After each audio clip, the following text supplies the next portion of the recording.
Actually. He was with his companion, Sadie, a 2-year-old Queensland Heeler. It was a trip George basically had taken hundreds of times. He was on Larkin Valley Road, which is obviously pretty narrow if you know it.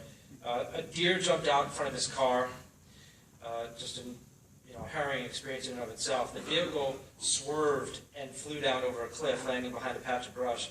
He had extensive injuries, including a broken hip, rib cage, clavicle, skull fracture, and a lot of loss of blood. George laid there for 17 hours with his dog Sadie by his side before getting rescued, and it was a gentleman by the name of Zac Clayman who rescued him, and here's that story.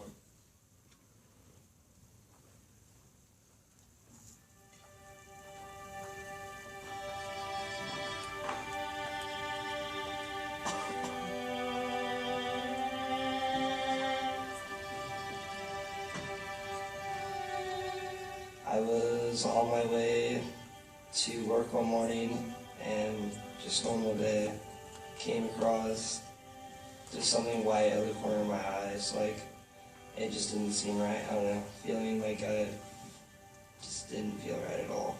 So I told my aunt, like, you need to stop the car, but she just nonchalantly kept going. It was like, no, I raised my voice, got pretty loud. I was like, you need to stop the car right now. She just looked at me and slammed on the brakes.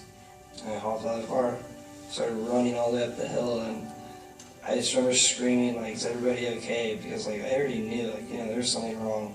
I jumped off the cliff, and it was all poison oak. Like, from my head to my toe, it was just, like, under poison oak, like, forest, pretty much. I dropped in front of the window, and George was just laying on the steering wheel, so I was scary. I wasn't sure if he was alive. His dog was just sitting there, like, wrapped up to his legs, just, like, wouldn't move. Like, she didn't want to get away from him. She like, needed, I don't know, like, it was weird, like, looking in the dog's eyes, like, she, like, needed help. Like, she needed somebody to help him. And, I don't know, I was happy I was there for him, for sure. Zac was my savior.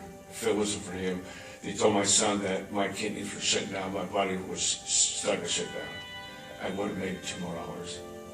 And I owe Zac a lot. My heart dropped, definitely.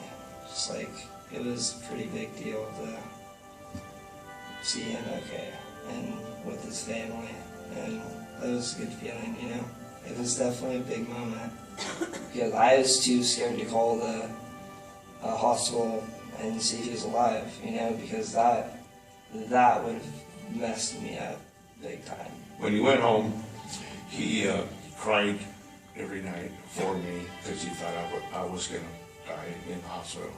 I didn't even know him, but just sitting there with him, like the tone in his voice, and he just sounded like a really sweet man, like,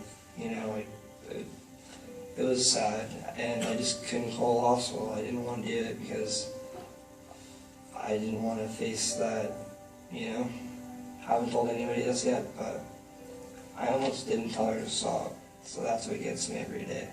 When I wake up, I think about that sometimes, like, somebody else gets to wake up today because I decided to just stop and, like, actually observe the situation, because it's a big deal, like, for real. Like, that goes a long way, because, somebody's now alive. He seems really happy, so that's good, He gave like a consolation for a 17-year-old to sit beside a dying man and tell him he's going to be okay, to try to give him love and support at that moment when he's dying. That changed my dad's life forever. Zac gave him hope.